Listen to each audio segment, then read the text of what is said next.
Good Tuesday morning, friends. It is 10:43. I'm meteorologist Ashley Ruiz. I did a BR Proud stream about 20 minutes ago, and I brought you the latest on Hurricane Delta. It has been upgraded to a Cat 4 hurricane undergoing rapid intensification. Just yesterday it was a tropical storm, now is a monster Cat 4 hurricane in the Caribbean. Max sustained winds of 130 miles per hour moving to the west-northwest at 16 miles per hour, just 315 miles east-southeast of Cozumel, Mexico. So likely going to make landfall near Cozumel or even toward Cancun, moving toward the Yucatan Channel late tonight and making landfall possibly as a Cat 4. But at this point, I would not be surprised to see it make landfall maybe as a Cat 5 hurricane along the Yucatan Peninsula. So you see the latest track. This is a 10 a.m. advisory from the National Hurricane Center. Now it is moving again to the west-northwest at 16, forecast to make landfall possibly late tonight, early Wednesday morning along the Yucatan, or at the Yucatan, and then moving into the southern Gulf of Mexico. May weaken a little bit because of some land interaction, and of course it is hard to maintain this powerful hurricane strength, but watch what happens. It's expected to begin its journey to the northwest, and it may even intensify back into a Cat 4 hurricane in the central Gulf of Mexico. With that being said, it should reach its peak intensity in the central Gulf.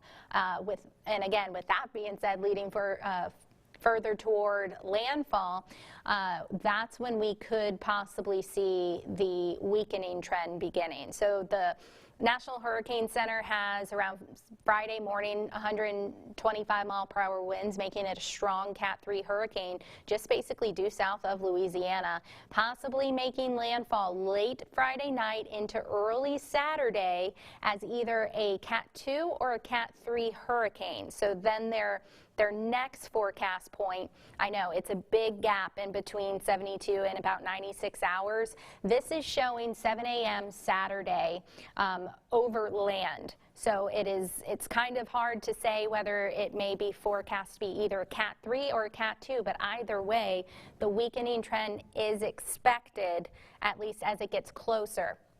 How much will it weaken? That is still up in the air. We still say plan on a category higher than forecast. It's currently forecast to either be a Cat 3 or a Cat 2, so plan on a category higher. But the cone of uncertainty includes the upper Texas coast to the Mississippi Gulf Coast. That's for landfall. Now, if it were to travel more toward the eastern side of this cone, then that would put Alabama, Northwest Florida more so in this cone. But as of right now, the current outlook is it's possibly or more likely going to make landfall in Louisiana. It's just where in Louisiana. The track shifted a little back more west. That may be the case over the next 24 hours or so. We could continue to see the windshield wiper effect, but the models have been pretty locked in on potentially a Louisiana landfall. Here are some of the spaghetti models showing south central Louisiana landfall, possibly near Vermilion Bay, Atchafalaya Bay, possibly Morgan City. That would bring the brunt of the storm, the most impacts to the Baton Rouge Metro, possibly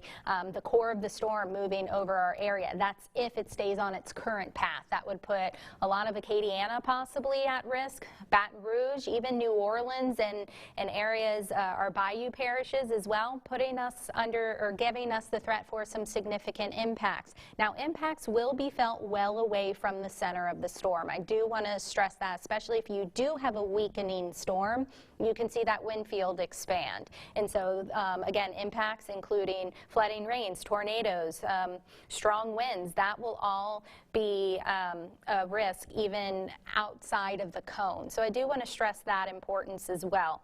So the reason why we are anticipating the weakening trend, so right now is in a very conducive environment for intensification.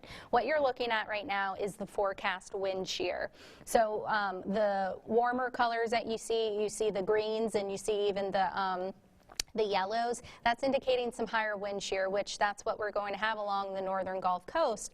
But the southern Gulf, the central Gulf, little to no wind shear, but it should enter a more hostile environment. That's why we should see some weakening upon landfall. Not just that, there are going to be some cooler sea surface temperatures. We've been reading sea surface temperatures in the 70s near the immediate coast, and then where we're seeing the warmest sea surface temperatures, that's the central and southern Gulf of Mexico and in the Caribbean. Again, that just is a breeding ground for the tropics.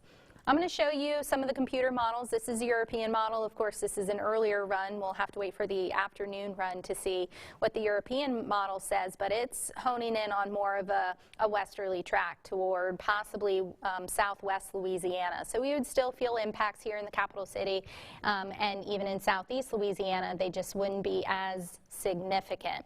Now, the GFS model has a landfall sometime Friday night into Saturday morning. Sorry, I'm going to back it up a little bit, near Vermilion Bay, and that would bring the bullseye right over Baton Rouge and the Baton Rouge Metro. So we would feel some significant impacts. And I'm going to show you this once again, just showing you, again, some of the computer models. They've been very consistent with Louisiana landfall. And as I mentioned, there are some outliers out there, so we're just going to have to watch the model trends. But as of right now, with the current forecast path, it's still too soon to say the magnitude of our potential impacts here in South Louisiana, but all of us need to prepare for potentially power outages, some damaging winds, coastal flooding due to storm surge, and then some heavy rain. Thanks to it moving pretty quickly, it's not going to be a very slow-moving system, nothing like Sally, where we'll see feet of rain just widespread. Not expecting that. And we can handle a little bit of rain, but some of the Weather Prediction Center on the current forecast path shows a swath of over 5 inches of rain, that orange color, possibly for some areas, but the highest rainfall totals will be near and east of the center of the storm. So again, this is also going to be something we have to watch for. But going back to this graphic, the timing of impacts possibly late Thursday, more likely Friday night or Friday night and into early Saturday, and we're likely going to see some watches issued maybe tonight, but more likely on Wednesday morning. So that means take today and tomorrow to plan and prepare. If you live from the upper Texas coast to the Florida Panhandle, you should still prepare, because again, this could shift more west, it can shift more east, and either way, impacts will be felt well away from the center.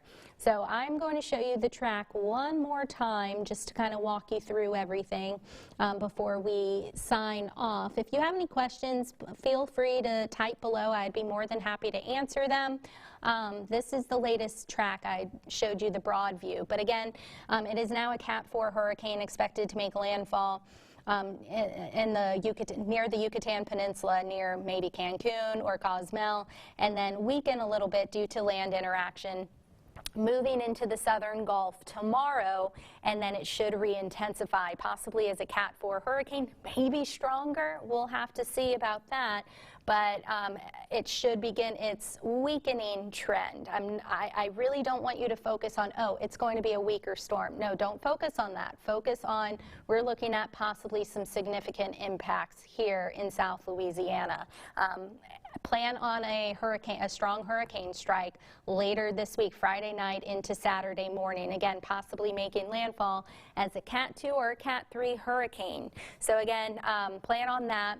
And we could possibly feel some tropical storm force winds, most likely Friday during the day, but more so Friday night. The winds will be strongest near the coast, of course, but then they'll spread inland, which I can show you real quick. While you're at it, to be ahead of the storm, download our free Be Our Proud app. It's an awesome tool to have. You get all of the latest from the National Hurricane Center and us at the palm of your hand. If there are any watches, warnings, any alerts issued, you'll get that as a push notification, and you can check the radar, the latest track, and all of the updates will be on our homepage.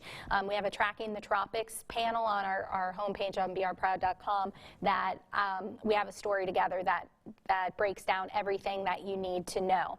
But before we do send you off, this is a product from the National Hurricane Center. I know it's kind of all jumbled and kind of hard to see it updated on me before I could go in and edit the font and the text. But it shows the most likely time of arrival of tropical storm force winds. It's showing possibly near the coast, most likely during the day Friday, spreading inland Friday night, showing possibly around 80 to 90% chance for some tropical storm force winds. Could see some hurricane force winds here as well, again, but that's all dependent on where this storm does ultimately track toward. So as I mentioned, while it's quiet, I'll show you the 7-day forecast. It's going to be quiet today and tomorrow, a few showers here and there. Winds will likely pick up on Thursday, maybe a little windy, and then Friday night and into Saturday early morning. That's when we could most likely feel the most of the effects of Delta. So that's why I put possible Delta impacts. Rain chances will likely be highest Friday as well. So okay, for now we're going to wrap things up. Again, if you have any questions, comments, concerns, type below. I'm more than happy to answer them. It's just too soon to tell the exact magnitude of our impacts, but again, plan on some coastal flooding, storm surge, some strong winds. To what degree, that's still to be determined. Also some heavy rain, possibly some isolated flash flooding, depending on where it tracks toward. East of the center, we could have some spin-up tornadoes as well. So replenish your hurricane kits, bring those Halloween decorations in. I have plenty that I have to pick up. Bring the lawn furniture, clear your storm drains, all of that. We'll continue to follow this and keep you guys posted on Facebook, our social media platforms, and on brproud.com. So stay weather aware, take care, and we'll see you soon.